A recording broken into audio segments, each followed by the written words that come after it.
I'm not gonna lie, I owe the Pacers a serious apology. And why? Because the Knicks cannot compete with them. And I said the other day that I got the Knicks winning in six. I said that I got the Pacers, you know, losing this series because they're boring, because they don't play like interesting. It's not entertaining enough for me. Da da da. But I'm not gonna lie, I apologize because the Indiana Pacers have proved themselves once again. Now, not only did they beat the Cavs, not only did they beat whoever they played in the first round, the Bucks, right? They are now beating a healthy New York Knicks team, right? And that was the main knock against the Pacers. Everybody was saying, "Oh, the Pacers play a lot of injured teams. They play teams that are injured. Da da da. They have good luck. This that, and third." Well, now they ran into a Knicks team that just beat the Celtics. They pulled two 20-point comebacks against the Celtics with Jason Tatum there, and then obviously Jason Tatum went down, but neither here, there, or there. The Knicks beat them, and they're a great team. And coming into the series, I thought this was going to be a great matchup. Now, the games have not been whack by any means, right? The games have not been boring, none of that. Like, we had an overtime game. We had yesterday's game that was very close. But, oh my God, bro. The Knicks cannot compete with the Pacers. I'm sorry. Like, the Knicks have what it takes, but they don't know how to use their tools properly. For example, let's talk about yesterday's game, bro. Going into yesterday's game, I expected the Knicks to bounce back. I expected the Knicks to basically take game one's loss to the heart and bounce back, especially after Halliburton tried to do that choke celebration, this, that, and the third. I thought they were going to take it to the heart. They're going to come out here. They're going to play, a very aggressive, this, that, and the third. And honestly, bro, the first 5 minutes of the game dictated the whole game because the Knicks had, I want to say, like 7 minutes of great defense. 7 minutes. The rest of the game, they played terrible. Defensively, they were either foul or just let the Pacers get whatever they want. And I can't even blame Robinson no more because Mitchell Robinson came in and this time he performed. He did exactly what they put him in there to do. Cat, he gave you 20 points. That's usually around what you expect from Cat, between 20 to 30. I know it's a huge range, but that's usually what you expect from him. Now, Jalen Brunson had 36 and 11, and the Knicks lost. This is a problem. On top of that, Ananobi gave you 16 and you lost. Mikal Bridges gave you 20 points and you lost. Now, I'm not going to lie, Mikal Bridges was starting to get me tight because there was so many shots like he missed, right? And it felt like he would make one, miss one, make one, miss two, make one, miss one. Like, it was so annoying to watch because every shot he made, I was like, yes, Mikal's about to get hot. Mikal's about to make 2, 3 in a row. Mikal's about, but no, it never happened. He kept missing.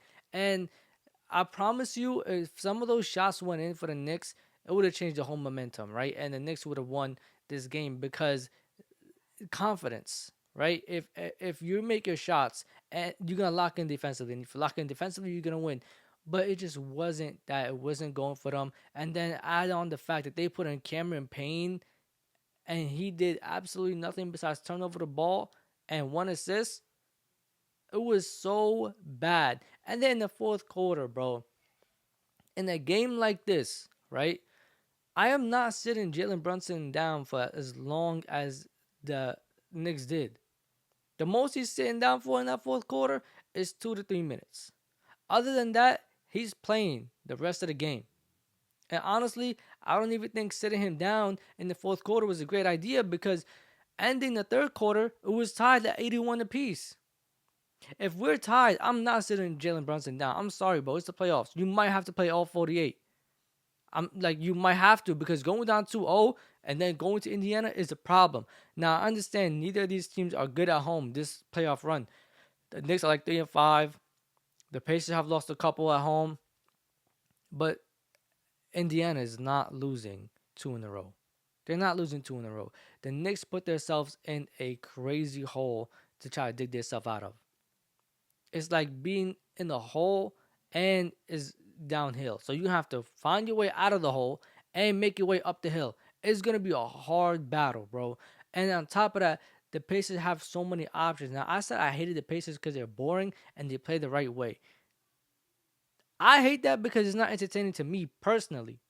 But the truth is, That becomes a problem for every other team, and especially the Knicks, because the problem is players like Mikal Bridges are supposed to stick on Halliburton and try to beat him. Right? They're supposed to try to stop him from scoring, stop him from passing. One of the two. You're not supposed to give him both. And we looked at yesterday's game compared it to the first game. First game, he had like 30 something points and he had like 14 assists or something like that, or 11 assists. This game, he had 14 points only, but then he had 11 assists. And he didn't need to score anymore because Siakam went off yesterday. He had 39 points. He had like 22 or 23 points in the first half. Siakam was going crazy. And the Knicks had no response. They played too soft. Their defense is, I don't know, like the problem with the Knicks, the offense is clearly there. Okay? The offense is there. The offense is amazing, right? I know sometimes it could be super Jalen Brunson heavy, but points wise, it's there, right? They can put up points with anybody. The issue becomes defense. They have the great pieces to play defense. Josh Hart, Mikal Bridges, OG Anunoby, Mitchell Robinson. Okay? Your two holes are Cat, who's trying, but he just fouls a lot, and Jalen Brunson, who's honestly like, I wouldn't say he's a great defender or a good defender by any means, but because of his stocky build, sometimes he holds his own, right? So really, you have the right personnel to play defense.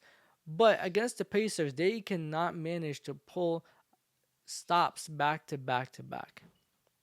They can't manage to pull 3 stops in a row. They can't manage to pull 2 stops in a row. Every time they're about to go on a run, the Pacers quiet that down. And this is in Madison Square Garden. Now imagine going to Indiana. And also, I'm going to keep in mind that this is a 7 game series, okay? I understand that. We've seen teams win the first 2 games, then go home, lose those two, come back home. And we've seen that. Like, we've seen teams do this. I mean, I remember watching the Suns against the Mavericks. The Suns, I believe they lost the first two or won the first two, something like that. Then the Mavericks won the first two. It flipped, right? All the way to game 7 where it was 3-3. So we've seen this before. It's not impossible, but it's just going to be so hard for the Knicks. And the thing is, I think the Knicks are struggling with the Pacers because this is the first time they're not the underdog, right? They're either equal or they're chosen to win. Because with the Celtics, they were the underdog and they had something to prove. With who did they play the first round, bro? Man, I already forgot the first round. But they beat them, okay? The Knicks were the underdog the whole time. Now you come here against the Pacers, you're equally matched. You're equally matched, and now you have to figure out a way to win. Now, if you don't figure out a way to win, it's gonna be embarrassing. Well, it's great because you went to the conference finals. This is something that the Knicks have not been through in 25 years. But it's going to be embarrassing because you're looking at a potential sweep or a gentleman's sweep right now. The way that the Knicks are playing against the Pacers is like strictly straight offense. They expect them to lose. Like, it's so weird. They play like they don't expect the Pacers to compete after a certain while. And this is going to hurt the Knicks because, okay, looking forward, right? Let's say the Knicks win game 3. Indiana's winning game 4. And I know you have the clutchest player on your team. I understand that. But Halliburton seems to be a little bit more clutch. And that could be just this series, or that could be just the whole year. But he seems to be a little bit more clutch than Brunson right now. And also, I want them to play through Cat more. Why are not playing through Cat more? Karl Anthony Towns comes out so aggressive, right? He goes to the basket, he gets twos, he then starts knocking down his threes, at least in the first game. But they stop playing through him. Give Anunoby more touches in the paint.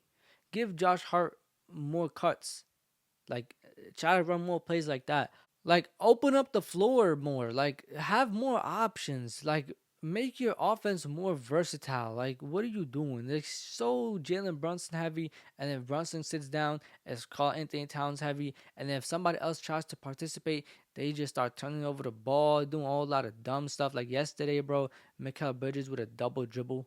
You are a grown ass man in the NBA for years, playing every game, going to the playoffs for the last 3 or 4 years, and you still double dribble. Like, okay, I understand it happens, but come on, bro. Like a travel, I understand, because anything could throw you off and make you travel. A double dribble, I understand that's common, but in a game like this, when Brunson goes to sit down and you're most likely you're not the second option, but when Brunson's not there, you become the first option. You need to tighten up. You need to be better. And we've seen Bridges put up 30. We've seen him put up 40. We've seen him play lockdown defense. We've seen all of that. But right now, it's not on display. And that's exactly what they got him here to do. So if he's not doing that and it's not on display, Halliburton is going to have everything that he wants. You need to put Bridges on Halliburton. You need to. He's taller than him. He's longer than him. And he's supposed to guard these type of guys. When he was playing with the Suns, they had him on these type of guys. When he was playing with the Nets, they had him on these type of guys. You need to utilize Bridges like that.